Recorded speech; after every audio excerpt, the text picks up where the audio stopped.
Hi, this is Taka Yamashita. I'm an associate professor of sociology and gerontology at UMBC. In this short presentation, I would like to discuss focusing on one of the social issues, digital divide, and highlight a few aspects of social inequalities due to the COVID-19 from a gerontological perspective.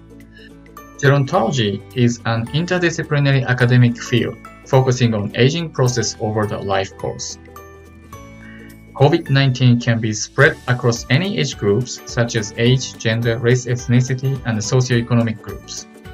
However, the distribution of disease incidence is disproportionate across these groups, and some of the groups experience social inequality, not only the risk of infection, but also relevant consequences or indirect complications. One of the root causes of such social inequality is digital divide. Digital divide is unequal access and the usage of digital technology such as internet, computer devices, and online and offline applications. Older adults are at a higher risk of COVID-19 specific mortality and severe disease symptoms. For this simple reason, older adults should pay extra attention to prevent COVID-19 infection. At the same time, younger adults, communities, and the public sectors should protect older adults from the COVID-19 to avoid preventable suffering and death. Protecting vulnerable subpopulation is the right thing to do from a social justice standpoint as well as from a public health standpoint. For example, older adults with severe COVID-19 symptoms may require extra healthcare resources, including medical and long-term care by the professionals as well as family members. Potential impacts on everyone's health and the quality of life could be tremendous if the vulnerable populations are not protected. COVID-19 epidemic is not just about a public health issue, it is a whole set of social issues. I would like to highlight some of the complications with digital divide. While almost 100% of adults aged 49 years and younger use the internet, nearly 1 in 5 adults aged 50 years and older do not use the internet. And the older adults get, the lower the likelihood of using the internet. The COVID-19 situation is quickly evolving, and the new information constantly becomes available. The internet is the most efficient and timely information source.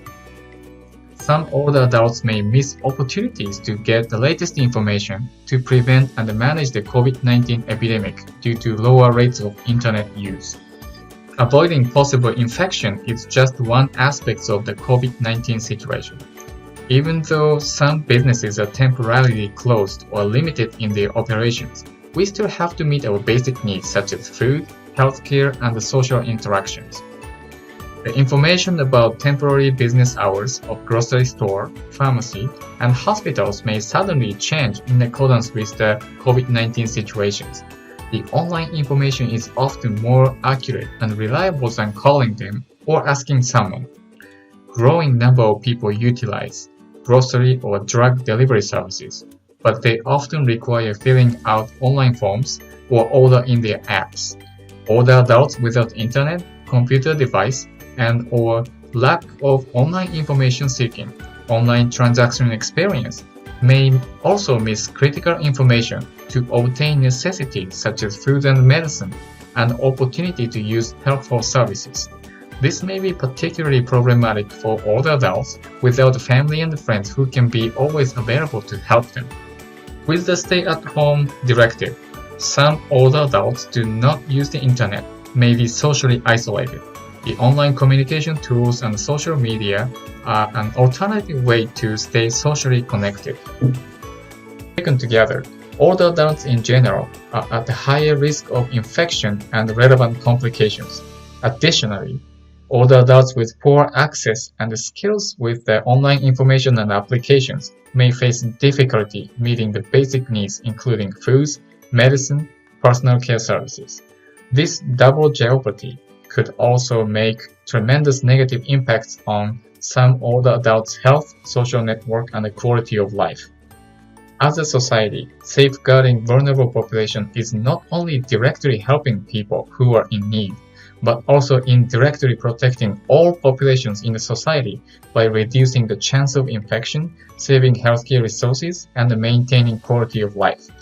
Although there are many other social issues to be addressed, the COVID-19 epidemic highlighted the importance of digital divide and the relevant disadvantages, such as access to latest information, foods and healthcare services, that some older adults may face. In this information and technology-rich society, we need to safeguard the vulnerable populations, such as older adults without access to online resources in the time of public health crisis. At the same time, we need to constantly improving underlying social issues such as digital divide and prepare for a critical situation like COVID-19 epidemic, which could quickly deteriorate existing social issues and put older adults at the greater risk of poor health and a lower quality of life. Thank you for listening and see you next time.